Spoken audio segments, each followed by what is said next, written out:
everyone. It's the 4th week of Lent. And this is Extra-ordinary.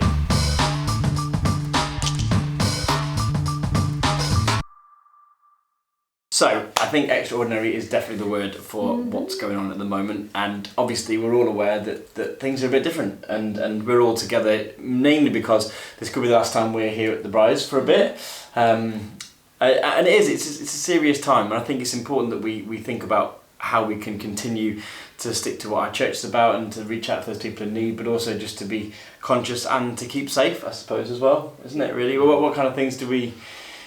I think obviously here we won't be having groups here at the Briars, which is a really sad thing for us, and hopefully that will come back soon. But I think for me, I'm thinking about all those people that are now going to be cut off from people. Like, do you know people, or have you got?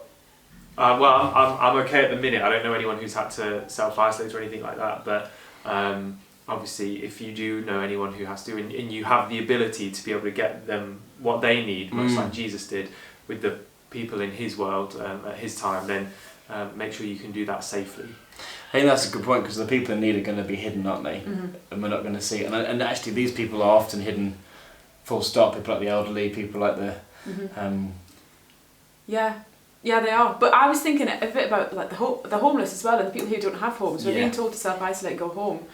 If you don't have a home, where do you go? And also, cities are going to be really empty. The places where people would normally get their help from, like where are people going to go? And it's working out what we can do and responding to situations positively, but also creatively. Like, Jesus is pretty creative in his solutions, always thinking outside the box. What can we do to help alleviate the sadness and the tension? Yeah, it doesn't have to be that sad. And that's the thing. I think sometimes we can feel quite powerless in these situations, because we're just listening and following advice and doing what we need to do, and things may have changed by the time you're watching this video. Probably will have, but we need to keep thinking about what we can do. If we can't meet together, how can we get in touch with people? How can we reach out to people? How can we're going to try and keep reaching out and keep talking to people, aren't we, here? Yep. One of the things we're going to try and do on a Monday, I think we decided on Monday, we're going to still pray together. For those of us who maybe can't get out and to share this around, we're going to live stream and be together and pray every Monday at 9 o'clock, just as you would in school, just as we would as a Briars community if we were all still here. So join us on a Monday at 9 o'clock, and we'll be here, bright and breezy, wherever we are, in all our different spaces, ready to pray together, because that's one of the things we can do in this time. We can always pray. Yeah. And that's one of the things we need to really hold on to in however long this takes. Yeah, definitely. And actually the theme of this week, the 4th Sunday of Lent, is actually pink. I mean, we were debating, because this is our pinkest pink that we've got at the back, because we stop being purple and we go to being pink, because it's Laerte Sunday. It's the kind of middle Sunday. It's often Mothering Sunday as well. It's meant to be actually a little bit of a respite from the whole Lenten stuff. It's meant to be about actually rejoicing and realising that we're coming towards a period of rejoicing now. I think that's going to be tough. I mean, some of us may not be able to attend Mass, and we're going to really find it difficult to hold on to joy, I suppose, and hope. But I think that's kind of what we need more now than ever, particularly for those people who are vulnerable and sad, those people who will really be cheered up by a phone call or by a video message or by kind of like a video call, that kind of stuff. Relatives, friends, grandparents, neighbours.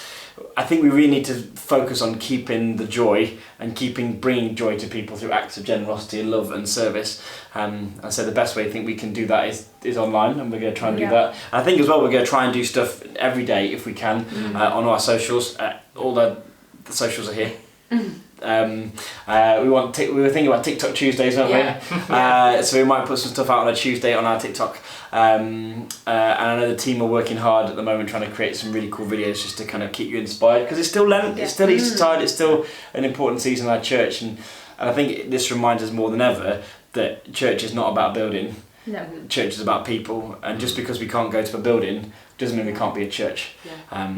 And that's what we're going to hopefully try and do, I think, over this week. I mean, this week, any big feasts, anything cracking off? There is one big feast on Wednesday, and it is a big one. It is the Annunciation of the Lord, which is basically where Mary finds out, or says yes, to having Jesus as a little baby. Pretty big deal. A massive deal, massive. But what is it about? It's about someone sharing a message of hope and joy, isn't it? We can all be the angel Gabriel, can't we, for someone, bringing a bit of joy to their life. And that's the main thing through all of this, to remember is that there is hope. And we have hope. Because Jesus is coming, guys. Yeah. We're getting closer. We're on week 4. Yeah, definitely. There's always hope. Yeah, definitely. So let us know what you're doing to support those around you. Let us know what you're thinking and feeling in the comments box below. As Ken said, join us live. That's really, really important. And we'll keep in touch, because just because we can't necessarily be here at the Brides doesn't mean we can't be a youth service, and doesn't mean we're not going to still more than ever need to keep in touch. So please, as always, hit subscribe. Hit the little bell icon so you know when there's a video, because there might be a lot more videos coming your way. Yes. And stay in touch. Let's stay together, let's stay hopeful, let's stay positive, and let's stay safe and look after those people around us. Bye.